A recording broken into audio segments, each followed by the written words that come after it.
यदि तपाईँ Android phone user हुनुहुन्छ र तपाईले क्यामेराको प्रयोग त गर्नुहुन्छ, कतिपय साथीहरू फोनबाट नै भ्लगिङ पनि गर्ने हुनुहुन्छ, त्यसको लागि तपाईहरुसँग 360 एंगलको क्यामेरा छैन, मतलब 360 एंगल खिच्ने क्यामेरा छैन र तपाईको एन्ड्रोइड फोन विशेष गरी स्यामसुङ, मैले तपाईहरुलाई आज स्यामसुङ S21 अल्ट्रा मार्फत यो जानकारी दिने कोसिस गर्दैछु। 360 एंगलको भिडियो अथवा फ्रन्ट क्यामेरा र ब्याक क्यामेराले एकै पटकमा भिडियो कसरी खिच्न सकिन्छ, भिडियो अथवा फोटो विभिन्न कसरी खिच्न सकिन्छ भनेर यो भिडियो बनाइरहेको छु। त्यसको लागि कृपया भिडियो अन्तिमसम्म हेर्नुहोला। सर्वप्रथम तपाईहरुले आफ्नो मोबाइलको क्यामेरा ओपन गर्नुस्। ओपन गरिसकेपछि यहाँ तलपट्टि पोर्ट्रेट फोटो भिडियो मोड भन्ने छ, राइट साइड स्क्रोल गर्नुस्। स्क्रोल गरेपछि मोडमा जानुस्। मोडमा गइसकेपछि तपाईहरुले यहाँ तलपट्टि देख्न सक्नुहुन्छ डिरेक्टर्स भ्यू भन्ने छ। डिरेक्टर्स भ्यूमा चाहिँ तपाईले क्लिक गर्नुस्। यहाँ धेरै अप्सनहरु छन्, यो सबै तपाईहरुले प्रयोग गर्न जान्नुभएकै हुन सक्छ, तर यो चाहिँ तपाईहरुलाई म सिकाउन लागिरहेको यो डिरेक्टर्स भ्यूमा क्लिक गरेपछि तपाईहरुको यस्तो पेज खुल्छ। यो क्यामेरा यसरी खुल्छ। यहाँ चाहिँ तपाईले राइट साइडको टपमा देख्न सक्नुहुन्छ सानो चारकोटे बटन, यसमा क्लिक गर्नुस्।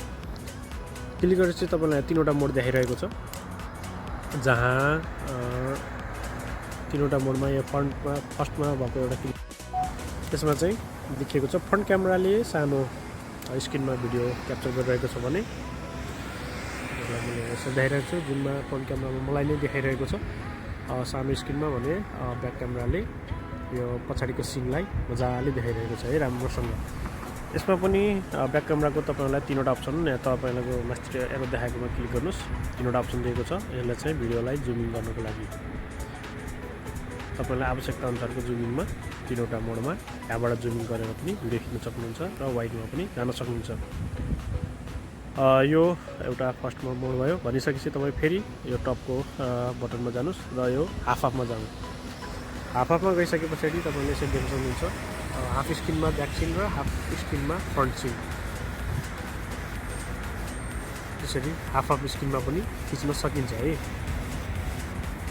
मैले आफ्नो बस्ने घरको छतबाट यो भिडियो बनाइरहेको छु। हाम्रो बाहिरको सिन र थर्ड अप्सन छ, तपाईँ फेरि यहाँ टपमा जानुस्। टपमा गइसकेपछि यो फुल स्क्रिन, यसमा चाहिँ तपाईँले ब्याकग्राउन्ड मात्रै हेर्न सक्नुहुन्छ। ब्याकग्राउन्डको रेकर्डिङ, यसमा पनि जुन 3 मोड दिएको छ।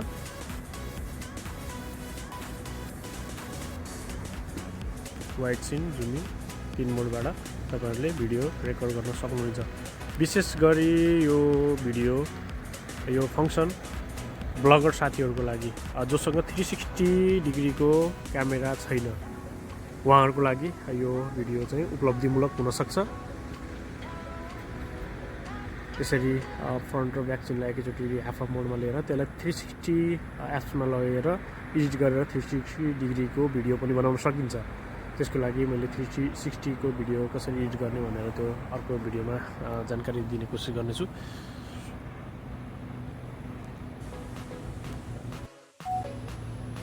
तपाईहरु यसरी आफ्नो मोबाइलमा फ्रन्ट र ब्याक क्यामेरा डुअल क्यामेरा एकैचोटि प्रयोग गरेर भिडियो खिच्न सक्नुहुनेछ। र अर्को जानकारी मैले तपाईहरुलाई मेरो मोबाइल S21 अल्ट्राबाट यो भिडियो बनाएर यो भिडियो म तपाईहरुलाई S21 अल्ट्राबाट बनाएर देखाइरहेको छु।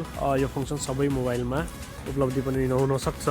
विशेष गरी स्यामसुङ मोबाइलको S सिरिजमा यो फंक्सन चाहिँ सजिलै उपलब्धि गराएको छ र पुरानो मोडलको फोनहरुमा यो फंक्सन नहुन पनि सक्छ है। त्यसकारण तपाईहरु कन्फ्युज नहुनु होला, सबै मोबाइलमा नहुन सक्छ। यो विशेष गरी स्यामसुङको S सिरिजको नयाँ मोबाइलको फोनहरुमा यो फंक्सन उपलब्धि बनाएको छ। यदि तपाईहरुलाई कुनै कन्फ्युजन छ भने, कुनै कन्फ्युजन भयो भने मलाई कमेन्ट मार्फत सोध्न सक्नुहुन्छ। म जानेको सक्दो कोसिस तपाईहरुलाई जानकारी दिने गर्नेछु। र आजलाई भिडियोबाट बिदा चाहन्छु। धन्यवाद। साथीहरु, तपाईहरुलाई हाम्रो भिडियो कस्तो लाग्यो कृपया कमेन्ट मार्फत जानकारी दिनु होला र धेरैभन्दा धेरै शेयर गरेर बेल आइकन प्रेस पनि गरिदिनु होला। अन्य धेरै जानकारीमूलक भिडियोहरु लिएर आउने म कोसिस गर्नेछु। कृपया तपाईहरुले साथ सपोर्ट दिनुहुन्छ भन्ने म आशावादी छु। आजलाई बिदा चाहन्छु। धन्यवाद।